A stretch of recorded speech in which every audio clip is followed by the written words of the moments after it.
Hey plant lovers, I welcome you all on my YouTube channel where I talk all about plants and their care tips. And if you are a person who has a busy lifestyle but still wants the benefits of keeping house plants, then Dracaena Fragrance is just for you guys. Let's talk about all the care tips of Dracaena Fragrance. As you can see in this video, I have two of them, and my this smaller plant is like 4 months old and the bigger plant is almost 3.5 years old. And these plants are native to tropical regions of Africa and are considered to be very strong and resilient plants. I have never had any issues, any pest issues, or any kind of issues with these plants. So I just love them. So let's start with the care tips. So for the sunlight, how much sunlight does this plant want? I would say nothing. They just love growing in indirect bright light area. However, they can tolerate the low light conditions as well, but you would notice that if they are kept in the low light condition, the growth is probably less. So provide them enough indirect bright light, they are going to be fine. And when it comes to temperature, so they love the warmer temperature since they belong to the tropical regions of Africa. Temperature between 15 to 30 degrees Celsius is okay for them, or 60 to 80 degrees Fahrenheit is fine for this plant to thrive and grow well. And how often and how much water should we give to this plant? Then I'm gonna say that you need to check the soil before watering your plant. They are not very demanding. If you forget to water this plant, they are going to be fine. Don't worry about it. Just don't overwater your plant. So check the soil before watering like this. Like you can see here, my plant looks a little bit thirsty, and I think it's been a week since I watered this plant. So I'm gonna check the soil before watering, and yes, it is I'm feeling that the soil is pretty dry to touch. So I'm gonna water it thoroughly. And you also make sure that whenever you water your plants, water them thoroughly, which means that let the water drain out from the drainage holes. And this is the right way to water your plant. You can see in this video, see the water is coming out from the drainage holes in the bottom.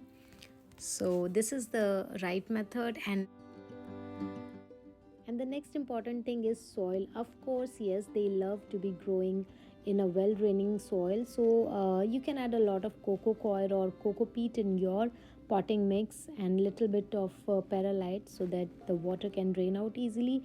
And cocoa coir helps in retaining the moisture. And add a good compost. That's it, your soil is ready and your plant will be happy in this soil. And yes, this plant does not want too much humidity, but still once in a week you can mist around the leaves and you can just wipe down the leaves with the help of a kitchen towel or paper or any cloth, any cotton cloth. So it's kind of, it helps, and the leaves again look more beautiful and striking and more vibrant. So by doing this, it is actually helping to remove all the dust from the leaves as well, which eventually helps the plant to photosynthesize. So you can do this once in a week or twice in a week, and you would see your plant would look more beautiful and more shiny. And you can see my plant's leaves are looking more beautiful and more glossy. See, so it really helps and it works. And when it comes to propagation, I would say that it's not that easy for this plant, but yes, you can grow new plants with the stem cuttings again. And if when it comes to pest, I would say you would hardly see any pest attack on the plant. I have never seen any kind of pest attack on my plants. So I can probably say that it's a pest-free plant. And when it comes to toxicity, yes, of course, these plants are toxic. If you have pets in your home, just stay them away from this plant. And yeah, that's it. I covered almost all the things, all the care tips relating to this plant. And if you sometimes see any type of browning tips of this plant, leaves turning brown or black, you can cut them off, snip them off with the help of scissors. like this in a triangular shape, and it's going to be fine. And that's it.